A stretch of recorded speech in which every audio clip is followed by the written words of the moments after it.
عاملين ايه يا احلى اخواتي؟ يا رب تكونوا بخير. النهارده هنعمل حاجه حلوه مع بعض، مش هنعمل بقى روتين وكده، لا هنعمل حاجه حلوه مع بعض ومفيده جدا. اتطلبت مني كتير بصراحه، انا عملتها اول ما فتحت القناه، بس اتطلبت مني كتير قلت اعملها مع حبايبي واخواتي. ربنا يفرح قلبكم ويسعدكم يا رب.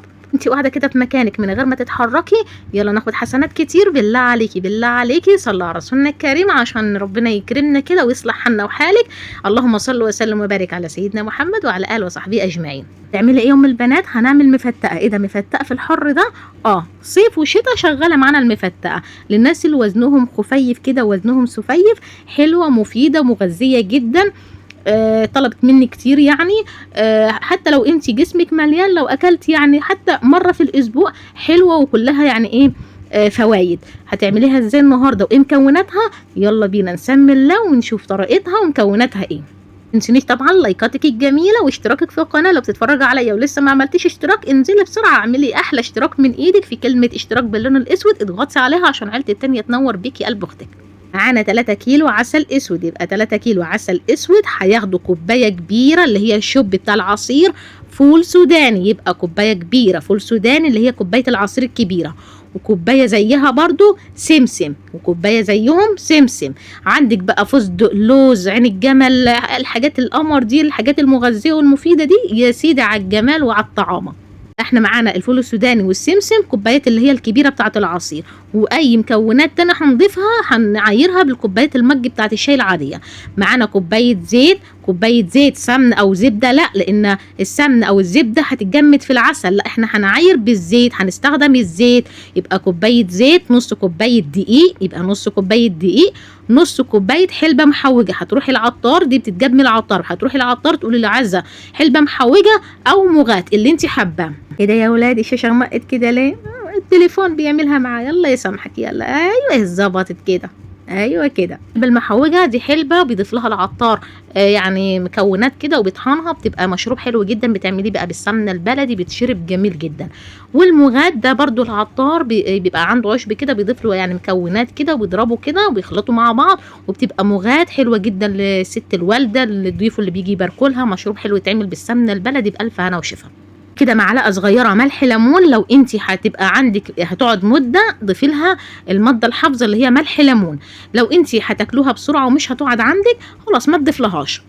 طبعا الاساسي معانا 3 كيلو عسل، تمام كده. يبقى كوبايه سمسم كبيره، كوبايه فول سوداني كبيره، نص كوبايه دقيق، كوبايه زيت، كوبايه حلبه محوجه او مغات اللي انت حباه، ومعلقه صغيره خالص ملح ليمون عشان دي الماده الحافظه بتاعتنا. انت يعني مش هتقعديها عندك وهتاكلوها بسرعه، براحتك ما تضيفلهاش ملح ليمون. لو انت هتقعد عندك ضيفي لها ايه الماده الحافظه بتاعتها اللي هي ملح ليمون، معلقه صغيره خالص. ادي المكونات بتاعتنا، مفيش ابسط من كده. عايزه تضيفي بقى حاجات مغذيه اكتر ومفيده اكتر، عندك بقى فستق، لوز، عين جمل، الحاجات القمر دي متوفره عندك وتقدري تجيبيها، يا ريت يستحسن، تبقى حلوه مغذيه جدا ومفيده. بما ان احنا ما عندناش الحاجات دي، موجود عندنا سمسم وفول سودان الحمد لله، في مرازق الموجود يسد ومش هيقول لا. جيبي الحله بتاعتنا، يستحسن تكون سيليستين ما تكونش ألمونيا، عشان الألمونيا هتتلسع معاكي، احسن تكون سيليستين، تمام كده، او تيفال ايا كان، بس بلاش ايه الألمونيا. هننزل بكوبايه الزيت، كوبايه اللي هي المج بتاعت الشاي، كوبايه زيت، زبده، سمنه لا، الزبده او السمنه هتلسلس معاكي، مش هتعرفي تسخنيها تاني وتفكي العسل، لكن الزيت يبقى خفيف، تمام كده، بس ما يكونش زيت ليه ريحه، يكون زيت خفيف كده وريحته حلوه. واهم حاجه يكون الحله ما فيهاش اي نقطه ميه، تسخني الحله كويس على النار وتنزلي كوبايه الزيت بتاعتك.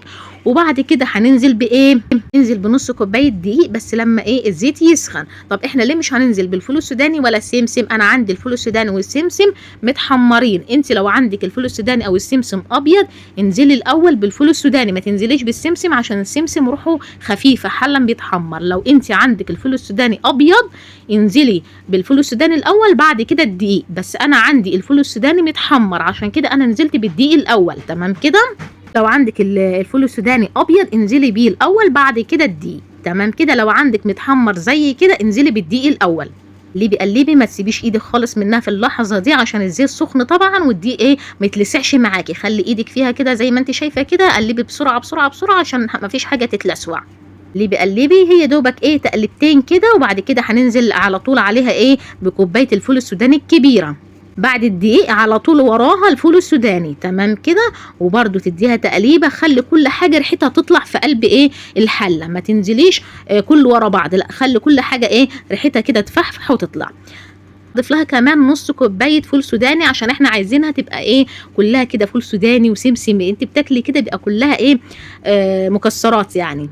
زي ما قلت لك لو عندك فستق عين جمل لوز الحاجات الجميله دي تضيفيها، لو ما قدرتي كمان جيبيها وتضيفيها معاها، طبعا هتديها فوائد وتبقى غنيه كده ومليانه فوائد، تمام كده. ما عندكيش مش قادره تجيبيها، الفول السوداني والسمسم يسدوا زي الفل وزي العسل، يعني لو انت عندك امكانيات تجيبي زودي ايه الفوائد بتاعتها. هتفضلي تقلبي كده عشان طبعا زي ما قلت لك الفول السوداني بتاعي انا ابيض مش متحمر، يا دوبك ايدك كمان ما تسيبيش ايه التقليب ايدك فيها على طول، يا دوبك قلبتين 3 كده. هننزل بايه كوبايه ونص سمسم، كوبايه ونص سمسم زي ما قلت لك احنا عايزينها كلها ايه مكسرات، انا عايزه اكل مكسرات كده يعني عشان كلها طبعا فوائد المكسرات، تمام.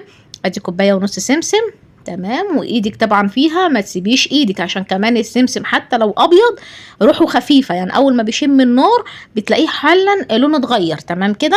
بقى تقلبتين كده ما تسيبيش ايدك خالص فيها عشان ما فيش حاجه ايه تحمر وتمرر معاكي، تمام كده. ريحه المكسرات مع السمنه مع الزيت يا سيدي يا سيدي ريحتها كانت جايبه اخر الشارع، تمام كده. ادي قلبناها تقلبتين زي الفل. اللي بيقلب يوم البنات هننزل بيه باخر حاجه بنص كوبايه حلبه محوجه او نص كوبايه مغات، اللي انت حابه تضيفيه، عندك مغات ضيفي، عندك حلبه محوجه ضيفي، حابه انت تضيفي مغات وتشتري براحتك زي ما انت حابه. قلبي كده عشان ما فيش حاجه ايه تلكلك معاكي كانك بتعملي بشاميل، طبعا هتديها تقلبتين كده تتحمر الحلبه المحوجه او المغات لحد ما ريحتها كده تفحفح في قلب المطبخ. كانت ريحتها جايبه اخر الشارع، من كتر ما ريحتها كانت جايبه اخر الشارع، الجيران قعدوا يخبطوا ايه من البنات في حد عندك والد ولا ايه، ريحه الموغات والمكسرات قلب الشارع قلب. المكسرات مع الحلبه المحوجه عايزه تاكليها اكل كده ريحتها جباره. قلبي يا ام البنات، ما تسرحيش مين مضايقك مين معصبك، وتسيبيها بقى لما تتلسوع معاكي ايديكي فيها على طول زي ما ام البنات عامله كده، ايدك كده ما توقفهاش. ايدينا طب تعبتنا ام البنات بس النتيجه هتعجبك. هنقلبها تقلبتين كده، انا ماشيه معاكم خطوه بخطوه عشان ايه ما ترجعيش تقولي ليه ام البنات باظت مني او ما نجحتش، لا انا ماشيه معاكم خطوه بخطوه، امشي معايا كده زي ما انا ماشيه خطوه بخطوه، النتيجه هتعجبك ان شاء الله وهتدعي لي. ده كده كام تقليبه حلوه عشان ريحه المغات مع المكسرات كده تفحفح. وننزل ب3 كيلو عسل، وانت بتنزلي كده صلي على رسولنا الكريم، اللهم صل وسلم وبارك على سيدنا محمد وعلى اله وصحبه اجمعين، ونسمي الله كده وننزل ب3 كيلو عسل عليهم، وعلى طول بالمعلقه الخشب وقلب زي ما ام البنات عامله بالظبط كده. اول حاجه تهدي النار وتنزلي بالعسل بتاعك، تمام كده. واول ما تنزلي بالعسل على طول بمعلقه خشب مش اسبتيوله ولا اي حاجه، بمعلقه خشب وتقلبي بسرعه. واول ما تبتدي تغلي اول غلوه هننزل بايه بالملح ليمون بتاعنا، تمام كده. مش عايزه تضيفي ملح ليمون عشان انتي مش هتقعد عندك الملح ليمون دي عشان خاطر دي ماده حافظه، يعني لو انتي هتقعد عندك مده، تمام كده. ام البنات احنا مش هتقعد معانا مده خلاص ما تضيفيش ملح ليمون. طب انا لو هتقعد عندي مده بس انا مش عارفه اجيب ملح ليمون او مش عندي، هتعصري عصره ليمونه، يعني انت لو عندك ليمون اعصري عصره ليمونه، لو انت ما عندكيش ملح ليمون. ده لو في حين انت يعني هتقعد عندك، لو انت مش هتقعد عندك هتاكليها اول باول، ما تضيفيش حاجات من الحاجات دي خالص، تمام كده. ملح الليمون اللي انت هتضيفيه ده ماده حافظه. طب انت هتقعد عندك يوم البنات؟ لا مش هتقعد عندي، بس انا هوديها لناس حبايبنا الله اعلم هم هياكلوها، هتقعد عندهم مده، عشان كده انا ضفت ملح ليمون. لو انا يعني الحله دي كلها ليا انا مش هضيف لها ملح ليمون لان انا مش هتقعد عندي مده، تمام كده. زي ما انت شايفه كده ايدك فيها، مش عشان كبنا العسل نسيبها، لا عشان العسل ما يتلسعش ويمرر معاكي وتلاقيها لكلكت معاكي، لا ايدك فيها على طول، تديها 3 غلوات كده وانت ايدك فيها. اول ما تغلي وتحسيها هتفور معاكي تهدي النار، اول ما تهدى تروحي تعلي النار سنه وايدك فيها، ده كله ايدك فيها. سيبيها تغلي 3 غلوات، يعني ما تخليهاش تكتل على النار كانك هتعملي السيرم الشربات، لا تسيبيها 3 غلوات بالظبط وتطفي عليها. يعني تقلب 3 قلبات، يعني ادي اول قلبه وتيجي تقلبيها تهدي الدنيا تغلي تقلب تاني، تقلبيها تهديها، بعد كده تقلب التالت قلبة تقلبيها وتطفي عليها، يعني تخليها تقلب 3 مرات كده وايدك فيها طبعا ما تسيبهاش، وبعد كده تطفي عليها زي ما شفتوا كده قوامها. سبتها لما بردت تماما تماما وفضيتها في البرطمان ده. بعد ما تبرد تماما تروحي تفضيها بقى ببرطمانات في علبة زي ما انت حابة. ده كده بعد ايه يومين كمان يعني اكلنا كمان من الجردل ده وبعتنا لحبايبنا كمان منهم. طبعا ايه لما تعملي حاجه حلوه ابعتي لحبايبك اللي حواليكي، تمام؟ عشان كان يعني في ناس طالبينها مننا، عشان كده انا عملتها مخصوص لناس حبايبنا. يعني احنا عملت البرطمان ده لينا والباقي اديتها لناس حبايبنا. شايفين القوام يا سيدي يا سيدي، ولا سايله ولا تقيله، عايزه يعني ايه سكينه تتقطع يا سيدي على الجمال. المكسرات السمسم بقى ومع الفول السوداني مع الحلبه المحوجه يا سيدي، بس مش قادره اوقف ايدي، يعني بصراحه جباره مفيدة جدا جدا.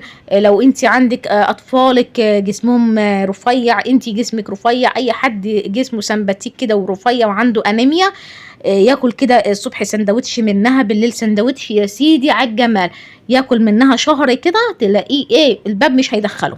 طب انا يوم البنات مليانه يعني ونفسي اكلها، يعني ما اكلهاش يا ستي؟ لو اكلتيها مره في الاسبوع حلوه جدا. هي بصراحه يعني كمان في ناس بتاكلها في الشتاء، بس احنا بناكلها شتاء صيف عادي. سندوتش بقى فينو الصبحيه كده تفطري بيها يا سيدي على الجمال. حلوه كمان في السندوتشات، هي قوامها مش خفيفه ولا تقيله عايزه مغرفه زي ما قلت لك، لا خلي قوامها يعني مظبوط. تحشي يعني في السندوتش، تعملي لك سندوتش، تعملي لاولادك سندوتش في فطار في عشاء. مفيده جدا وحلوه جدا جدا جدا. وخايفه تعمليها ما تظبطش معاكي، لا امشي بنفس الخطوات اللي انا مشيت بيها بالظبط، هتعجبك والنتيجه هتعجبك وهتبهرك وهتدعي لي ان شاء الله. يلا قومي اعملي لك طبق مفتقه زي كده بالف هنا وشفا. اشوفكم في فيديو جديد ويوم جديد. لايكاتكم الجميله ودعوتكم الحلوه. السلام عليكم ورحمه